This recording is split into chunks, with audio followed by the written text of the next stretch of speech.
नमस्कार, मैं नितेश उपाध्याय इस समय उपस्थित हूँ भदोही जनपद के सीतामढ़ी स्थित ग्राम सभा बनकट में उपराव में उपस्थित हैं, जहां पे आपको बता दें कि प्रधान संघ के जिला अध्यक्ष यशवंत सिंह यादव दरोगा जी हैं। इनके द्वारा गांव के विकास को लेकर के बहुत ही चर्चा है पूरे जनपद में। साथ ही आपको बता दें कि इस समय चुनावी माहौल चल रहा है। विधानसभा 393 जो कि सबसे हार्ड सीटों में से एक है, और वहां के प्रत्याशी विधानसभा 393 ज्ञानपुर से समाजवादी पार्टी से हैं रामकिशोर बिंद जी, जो कि पूर्व मंत्री रह चुके हैं। आइए हम इनसे जुड़ते हैं प्रधान जी से, जो कि इनको एक बड़ी जिम्मेदारी मिली है। किस प्रकार से पार्टी के कार्य चल रहे हैं उसको लेकर हम चर्चा करते हैं। सर, आपने जैसा कि आप सर टिकट की दौड़ में थे, लेकिन टिकट आपको नहीं मिला और रामकिशोर बिंद जी को दिया गया है, तो कितना सहयोग और कितना सपोर्ट आपको मिल रहा है?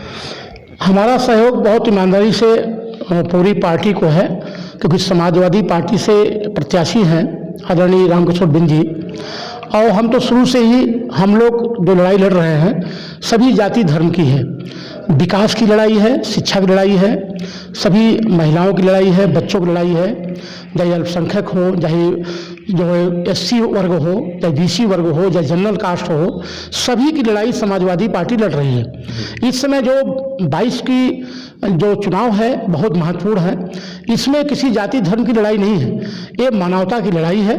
उसी मानवता के अनुसार हमारे राष्ट्रीय अध्यक्ष आदरणीय अखिलेश यादव जी इसमें वही चुनावी जंग में हैं, क्योंकि पूरी जनता महंगाई और शिक्षा तमाम क्राइम में जो उत्तर प्रदेश पूरे देश के अंदर नंबर 1 में है, जो कि NRC की रिपोर्ट भी है, उसी के आधार पर हम लोग जनता की लड़ाई लड़ रहे हैं। ये पार्टी की लड़ाई नहीं है। ये पार्टी तो तमाम पार्टियां हैं, लेकिन इस बार के जो चुनाव है देश के आज़ादी के बाद, ये जनता स्वयं लड़ रही है चुनाव। 80% जनता स्वयं लड़ रही है। उसी का परिणाम है। आपने देखा कि प्रथम और सेकंड, थर्ड, फोर्थ की जो चुनाव संपन्न हुए हैं वो आप मीडिया में है, आपको जानकारी है कि टोटली इस बार समाजवादी पार्टी 80% सीट वहाँ से जीत रही है, और गवर्नमेंट ऑलरेडी बन चुकी है। केवल आगे 100-125 सीट, 150 सीट हमको लेना है, और जनता दे रही है। क्या आपको लगता है सर, इस बार विधानसभा के चुनाव में 2022 का जो चुनाव हो रहा है और 7 तारीख को यहाँ पे भी वोटिंग होने वाली है, तो आपको क्या लगता है विधानसभा ज्ञानपुर की बात करें तो एक बड़ा बदलाव देखने को मिलेगा?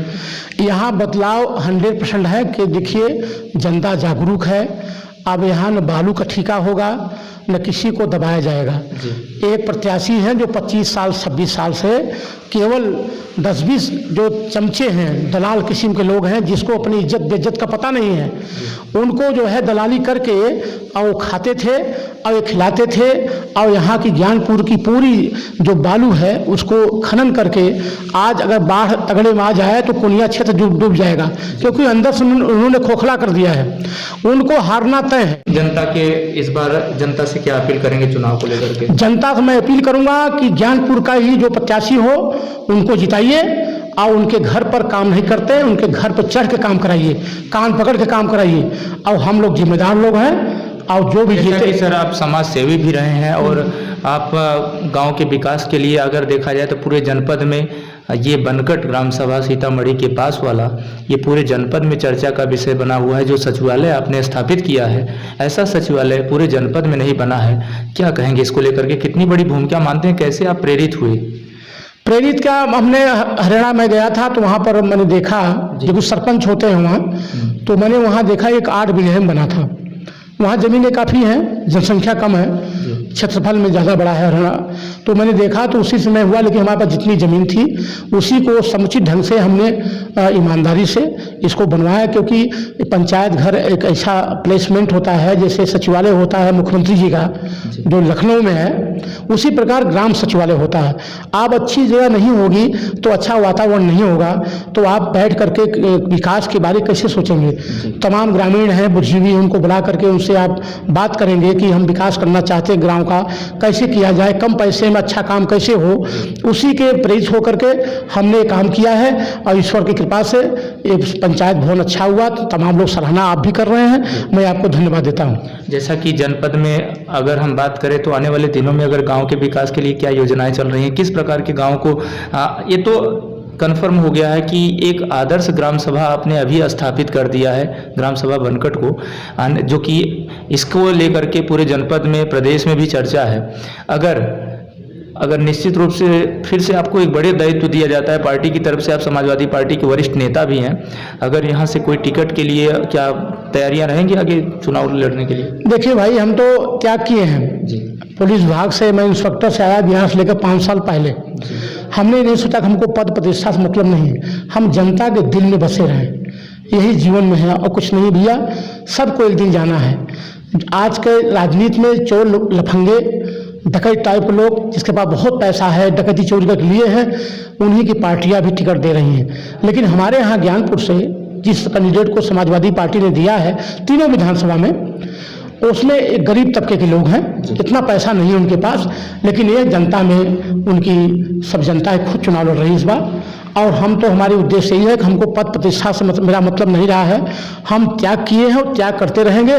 जनता जहाँ चाहेगी, जहाँ बैठाना चाहेगी, तो हम उनके आदेश से बैठ जाएंगे। क्षेत्र में एक चर्चा ये भी है कि युवाओं में खास आपका क्रेज है और युवा आपको अपने पलकों पे बैठाए रहते हैं। जहाँ भी होता है उद्घाटन के समय आपको बुलाते हैं, कोई भी कार्यक्रम होता है, आप चाहे शादी विवाह का हो या जीवन मरण का हो, आप हमेशा वहाँ पे जाते हैं और उनके दुख सुख में सम्मिलित होते हैं। क्या कारण है, मतलब इतनी प्रेम कहाँ से आपको मिल रहा है? देखिए, जीवन में क्या है जी, आप खूब जानते हैं, ये धरती पर जीवन 70-80 साल है। इसी में जीवन का आने का उद्देश्य यही होता है किसी मनुष्य का कि यहाँ पर जनता जनार्दन, बच्चे, वृद्ध, जीव जंतु सबसे प्यार किया जाए। प्यार के अलावा दुनिया में कुछ नहीं है मेरे दोस्त। मुस्कुराते रहिए और आगे काम करते रहिए, यही जीवन का उद्देश्य है। तो आपने सुना प्रमुख समाजसेवी, लोगों के सुख दुख के साथी और युवाओं के खास प्रेरणा स्रोत के रूप में यशवंत सिंह दरोगा जी हैं, जिनका कहना है कि आने वाले दिनों में भी हम विकास के लिए तत्पर रहेंगे। जाति धर्म से ऊपर उठ करके हम सबका साथ, सबका विकास करेंगे और जो इस समय सरकारी योजनाएं हैं, समस्त सरकारी योजनाओं का लाभ ग्राम सभा बनकट में देने का पूरा कार्य करेंगे और एक आदर्श ग्राम सभा के रूप में स्थापित करने का इन्होंने दृढ़ संकल्प लिया है, जो कि लगभग पूरा हुआ दिख रहा है और आने वाले दिनों में जो कमियां हैं उसको भी पूरा करने का प्रयास करेंगे। नीतीश उपाध्याय की रिपोर्ट।